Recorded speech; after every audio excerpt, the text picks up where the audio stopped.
सिंदूर आँखी के गजराधार, आँखी के गजराधार।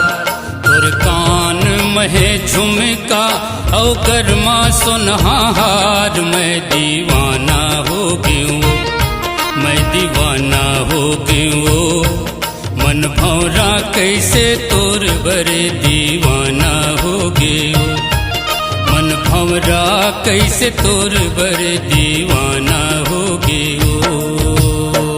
गजबर की छाती पान खाए होठ लाल, पान खाए होठ लाल। सपना तो रते हमर होगे बाराहार। जगवीरानी होगेगा, जगवीरानी होगेगा। मैं जोगन कैसे तोर बर दीवानी हो गयोगा। मैं जोगन कैसे तोर बर दीवानी हो गयोगा।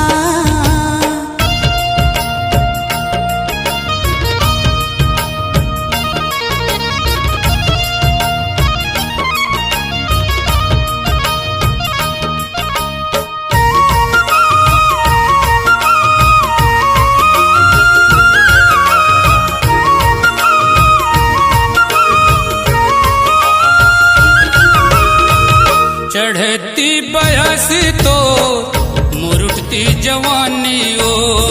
चढ़ती बयस तो मुरुटती जवानी ओ। तोर गरु गरु रिंगना खून होगे पानी ओ। गरु गरु रिंगना खून होगे पानी ओ। होगे मैं बैहा जग बेगाना हो गयो, जग बेगाना हो गयो। मन भौरा कैसे तोर बरे दीवाना हो गयो। मन भौरा कैसे तोर बरे दीवाना हो गयो।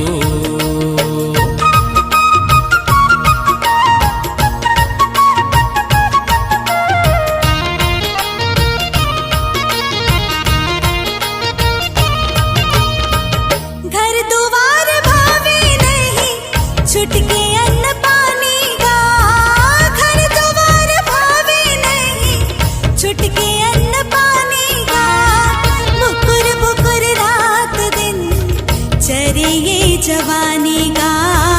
बुकुर बुकुर रात दिन चरे ये जवानी का। सुध बुध भुला के जीव हैरानी हो गएगा, जीव हैरानी हो गएगा। सपना तो रते हमर होगे बाराहार। जगवीरानी होगेगा, जगवीरानी होगेगा। मैं जोगन कैसे तोर बर दीवानी हो गयोगा।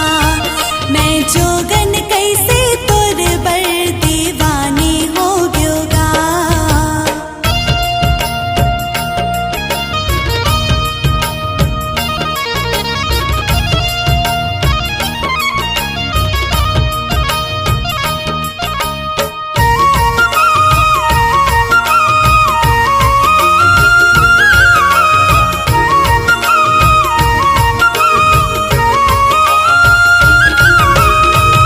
पंछी होते उड़ आते देखत रहित तीर ले। पंछी होते उड़ आते देखत रहित तीर ले। नोहो हनुमान जिन देखा दो छाती चीर के। नोहो हनुमान जिन देखा दो छाती चीर के। तोर बिना जिंदगी बिन ठिकाना हो गयो, बिन ठिकाना हो गयो। मन भौरा कैसे तोर बर दीवाना हो गयो।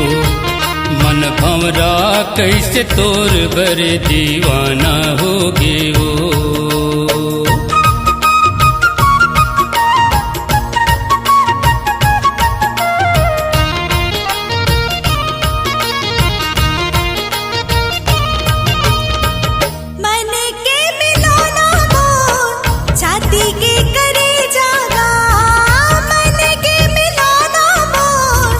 छाती के करे जागा।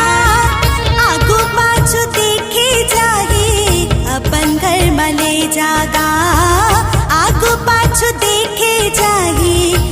अपन घर माले जागा बसती माँ तोर मोर कहानी होगेगा ये कहानी होगेगा मैं जोगन कैसे तोर बर दीवानी हो गयोगा मन भौरा कैसे तोर बर दीवाना होगे वो मैं जोगन कैसे तोर बर दीवानी हो गयोगा मन भौरा कैसे तोर बर दीवाना होगे